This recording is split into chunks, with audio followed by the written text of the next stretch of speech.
Nicholas and Ty, you're both so terrific in the film, and I don't know if everybody here knows, but Ty just came off winning an award in Venice.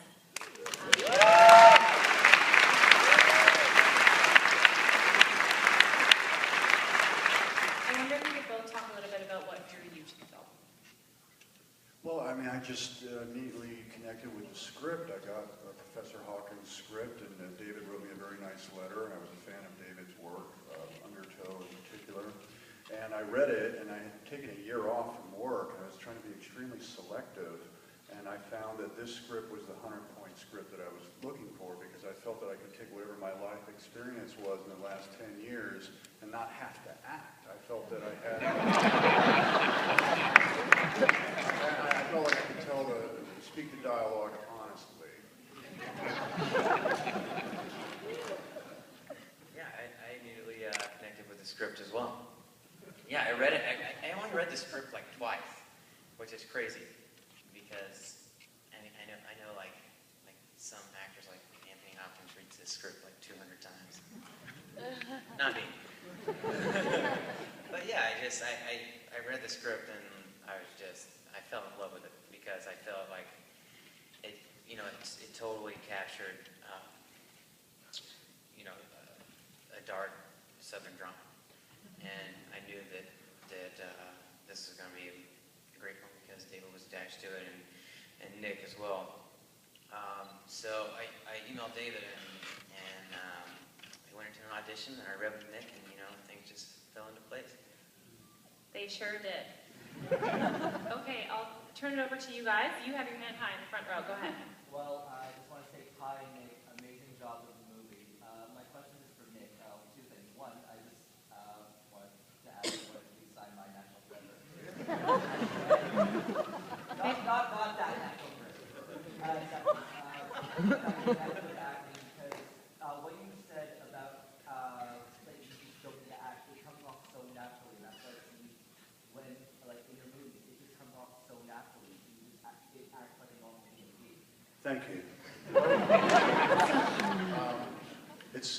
Sometimes I like to design a performance and go a little bit outside the box and be what I like to call Western kabuki. And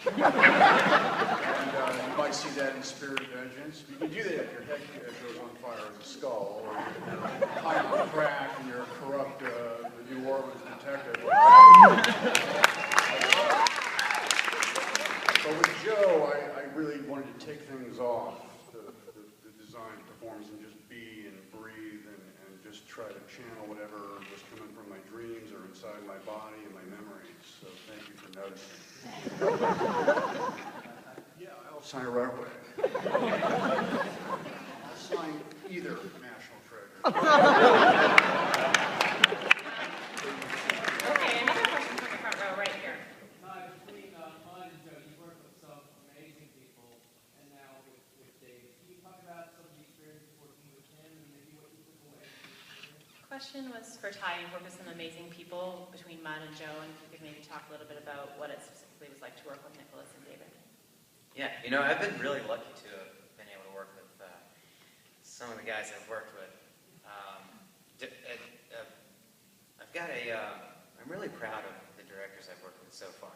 But it's cool, it's cool going from Terrence Malick to David Gordon Green, because in a way they share similarities, but also a lot of differences. But I'm just I feel so blessed and lucky. I forget your question. Okay, right. Yeah, what I liked about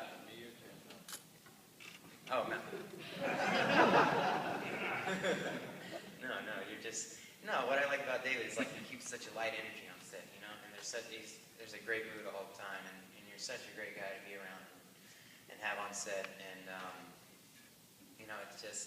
Joe's something that's always gonna be right here. It's gonna be right here. And I'll always remember it. But yeah, David's he's so cool, and he's super open to whatever you want to do. If you want to say something, go for it. Say it. He never turns down opportunity. Okay, more questions from the audience here in the back, in the middle. Yeah.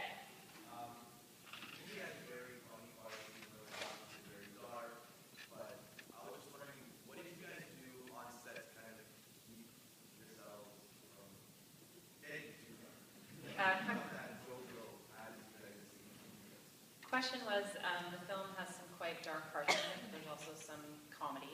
What did you guys do on set just to, not always be in that intense place? Well, I have to really defer to David Gordon Green. I mean, he set the tone. He provided an environment on the set where all the actors felt very free, and it was quite joyful. I didn't see it as a painful process at all. One thing that I find very helpful is I've worked, this is my 9th film, and there's a very consistent crew that I've utilized since film school. I've been really lucky to work with like the cinematographer Tim Moore and my sound mixer Chris Cheebert, and a very similar group of filmmakers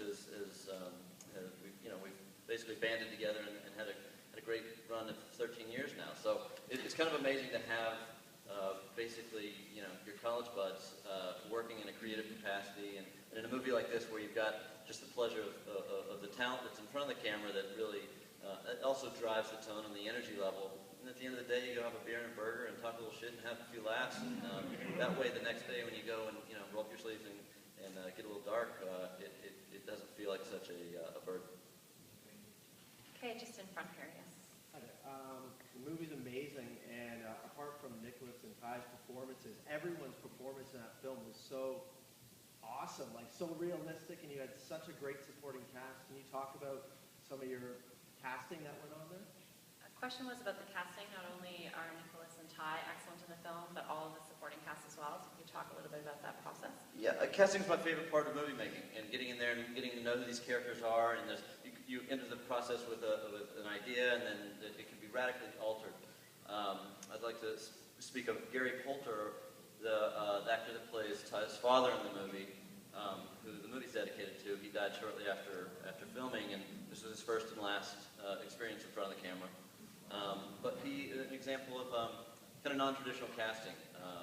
We met him at a bus stop, living downtown, and had a pretty tough story to tell. And a lot of, my casting director, John Williams, and his partner Carmen would go around with the video camera and just interview people, day laborers, people that were drifting through town and didn't have a place to stay at night, and really get the stories of some of these guys. And the ones that had faces and voices that I thought had some charisma, we wanted to put in front of the camera. So we integrated a lot of them into Joe's work crew, and the guy that plays the sheriff's my next door neighbor, AJ. I can't wait till he sees this. He's so weirded out. But to me, it's a very important part of the process. And when you have, Gary Poulter, who played Wade in the film, when you have a guy like that is just, he's a natural performer. He's a breakdancer on the streets down in Austin, and you can see it. You can see his moves, so amazing. But a guy that you can just see as a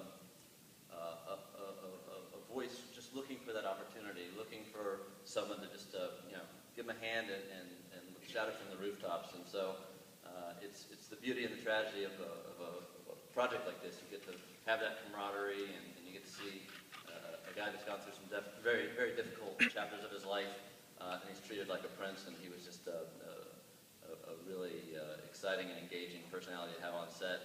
Again, like just a story that would have made a great movie on its own, and then for him to bring his authenticity to the role was just really incredible.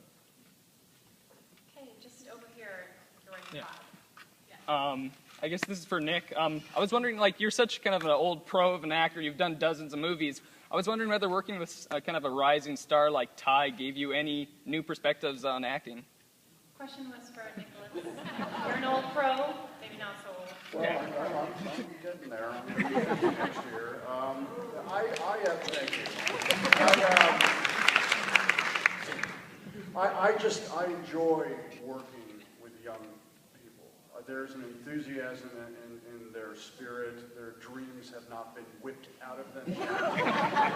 They still believe in themselves and have a tremendous confidence, and Ty is like that. He came to the set, he was totally prepared, and we just went right into it. It wasn't a whole lot of discussion. I think we just trusted each other. We worked that out right off the bat, so it was an easy, and it was actually a hell of a lot of fun in the whole experience. We have time for just a couple more questions. I'm going to go to a woman on the aisle, sort of in pink.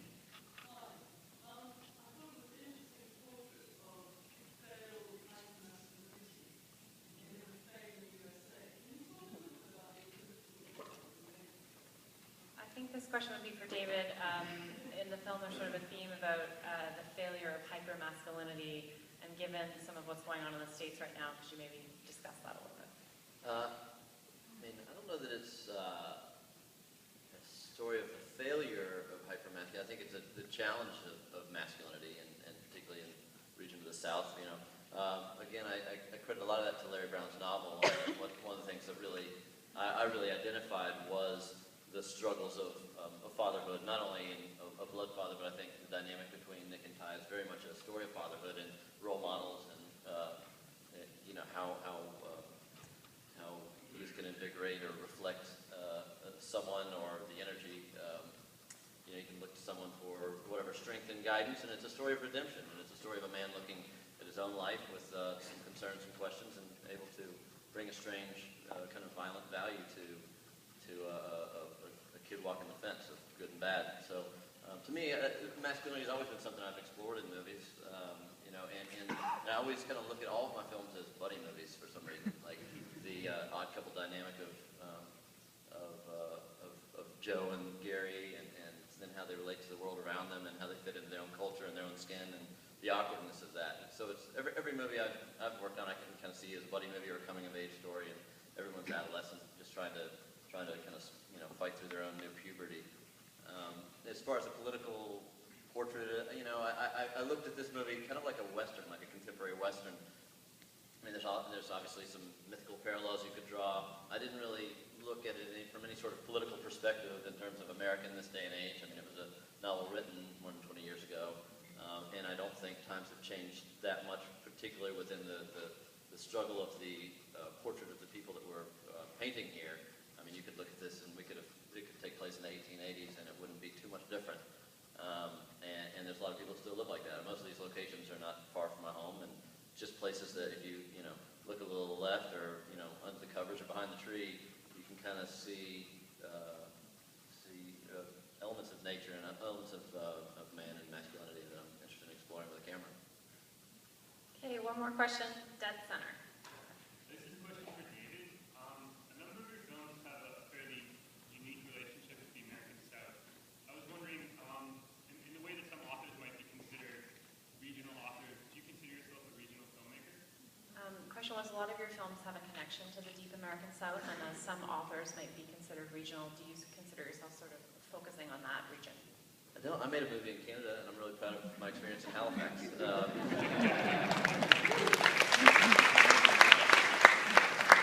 I sound mixed all the real girls here in Toronto at Deluxe.